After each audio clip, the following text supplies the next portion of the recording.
Assalamualaikum warahmatullahi wabarakatuh. Bertemu lagi di Gali Podcast.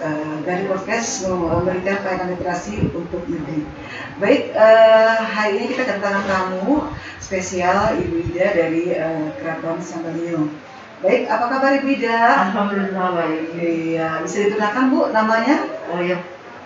Assalamualaikum warahmatullahi wabarakatuh. Salam budaya. Perkenalkan, nama saya Putri Aida Sapriani. Saya dipercaya mengelola Keraton Sambalio sejak 2016. Jadi sampai sekarang saya masih mengelola peninggalan sejarah di Kerajaan Sambalio. Iya, alhamdulillah Bu ya. Jadi sebagai pengelolanya Bu. Baik, kami ini ada kegiatan podcast literasi budaya Bu ya. Mungkin Ibu bisa menjelaskan sedikit bagaimana histori Keraton Sambalio sendiri Bu. Baik. Bismillahirrahmanirrahim. Sebelumnya saya hanya menyampaikan sekilas Bu ya. Sekilas berarti mulai dari berdirinya sejak tahun 1377, waktu itu masih menjadi kerajaan Berau satu waktu itu ya, dengan raja pertamanya bernama Aji Surya Natakusuma. Aji Surya Natakusuma Bergelar Kadip Patung.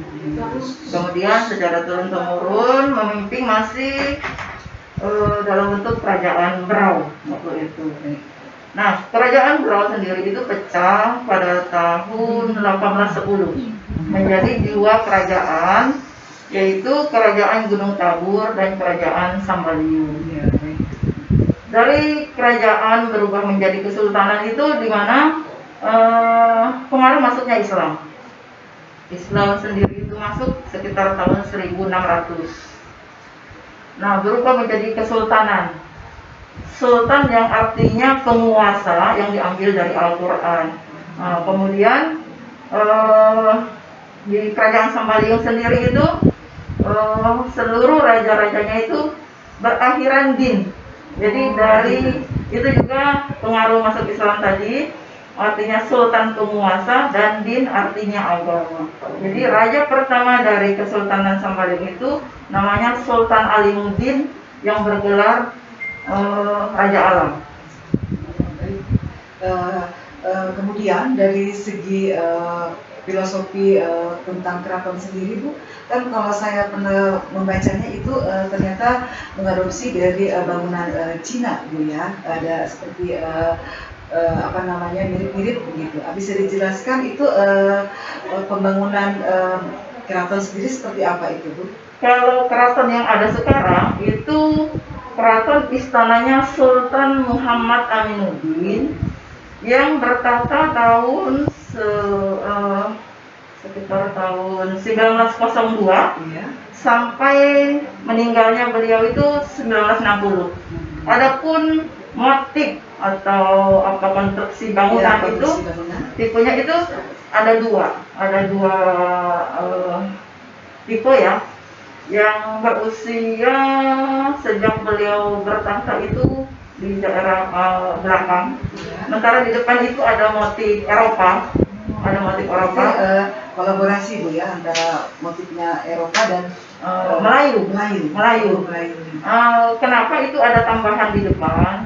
Itu sekitar tahun 1937 itu difasilitasi oleh Belanda waktu itu. Kita diajari untuk beradministrasi, jadi itu bangunan di depan itu fungsinya sebagai kantor. Ruang itu ada sebagai kantor. Nah, itu tambahan tahun 1937 di zaman Sultan Muhammad Aminuddin. Yang beberapa waktu itu memang motif Melayu. Kenapa ada motif Eropa di sana? Karena di sana ada ciri, ada plafon, ada kaca. Kacanya kaca yang pakai setiap senti pun ada kaca patri. Jadi itu ciri khas Eropa. Iya, jadi konstruksinya itu perpaduan ya. Ya baik. Di dalam keraton sendiri seiring waktu kan mengalami perubahan menjadi tempat benda-benda sejarah, jadi museum gitu ya. Oke, di situ di dalam museum itu ada terlihat juga baju-baju dari kerajaan Sambaliung. Ibu bisa jelaskan mungkin satu contoh, misalkan ada namanya Ampik Salayang ya Bu ya. Bisa diberikan filosofi kenapa dinamakan Ampik Salayang Bu? Jadi koleksi ya, koleksi. Dan fungsi keraton sekarang kan, kalau keraton zaman kerajaan ya fungsinya pusat pemerintahan waktu itu. Iya. Sekarang kita sudah membentuk republik kan, nggak lagi kerajaan. Sekarang kita alihkan sebagai museum, tempat menyimpan dan memamerkan benda-benda khusus kerajaan Sambaliung. Salah satunya itu tadi koleksi kami pakaian-pakaian, yaitu Ampik Salayang. Ampik Salayang sendiri itu adalah pakaian khas yang dipakai orang keraton Sambaliung ketika melaksanakan akad nikah. Proses pernikahan Bu ya. Baik. Kemudian Ampik Salayang ini terbuat dari apa Bu dulu pada saat di awal? Disebut Ampik Salayang itu karena terbuat dari selembar kain. Ampik itu artinya kain, sarung, salayang itu artinya selembar. Jadi itu dibuat dari selembar kain, kemudian dibentuk menjadi pakaian pengantin perempuan. Sehingga menutupi, sementara kita tahu kondisi waktu itu kita masih keterbatasan, tidak punya mesin jahit, tidak punya teknologi, tidak punya desainer, tidak punya.